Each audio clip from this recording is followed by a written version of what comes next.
चाहे जो भी हो जाए एनआरसी नहीं करने दूंगी। एनआरसी को लेकर ममता बनर्जी ने चुनाव प्रचार में क्या कहा, सुनी। बिना पयसाय रेशन पाচ্ছেন পাবেন, एनआरसी করতে দেব না।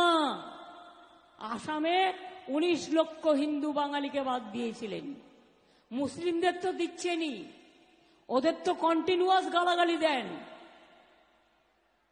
হিন্দু বাঙালিদেরও বাদ দিয়েছিলেন। এতই যদি হিন্দু হিন্দু করেন তো হিন্দু বাঙালিদের বাদ দিলেন কি করে?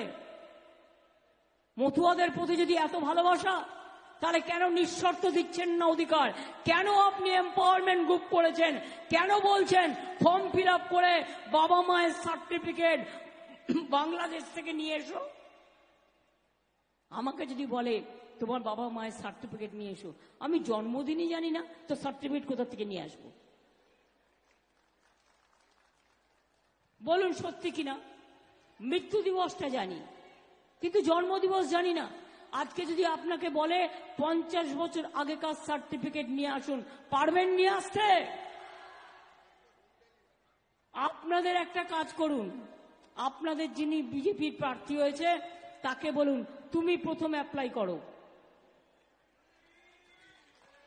তুমি কেন অ্যাপ্লাই করছো না? কারণ বিদেশি হয়ে যাবে। নিজের বেলায় আটি সুটি, পরের বেলায় দাঁত কপাটি, তাই তো নিজে করবে না। নিজে করলে বিদেশি হয়ে যাবে, তা আপনি কেন করবেন?